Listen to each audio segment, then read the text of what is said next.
Sebuah video memperlihatkan seorang warga Kabupaten Sinjai, Sulawesi Selatan yang sedang sakit diangkut dengan kursi plastik menuju rumah sakit.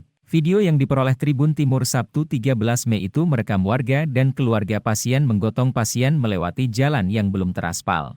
Kejadian ini terjadi di Dusun Mangasa, Desa Lamatiriaja, Kecamatan Bulupodo, Kabupaten Sinjai beberapa hari lalu.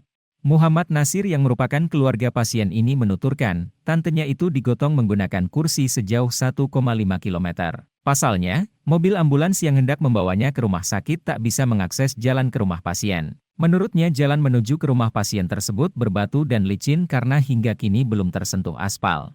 Padahal jalan itu menghubungkan dua kecamatan yakni Kecamatan Bulupodo dan Kecamatan Sinjai Timur. Di daerah itu sendiri terdapat sekitar 150 kakak yang lalu lalang melewati jalan itu tiap harinya. Sebab wilayah ini merupakan akses jalan pintas dari Desa Lamatiriaja menuju Desa Bongki Lengkese. Setiap hari jalan ini dilalui masyarakat dan para pelajar SMA dan SMP menuju sekolahnya, ungkapnya. Warga setempat pun berharap pemerintah daerah segera memperbaiki akses jalan tersebut.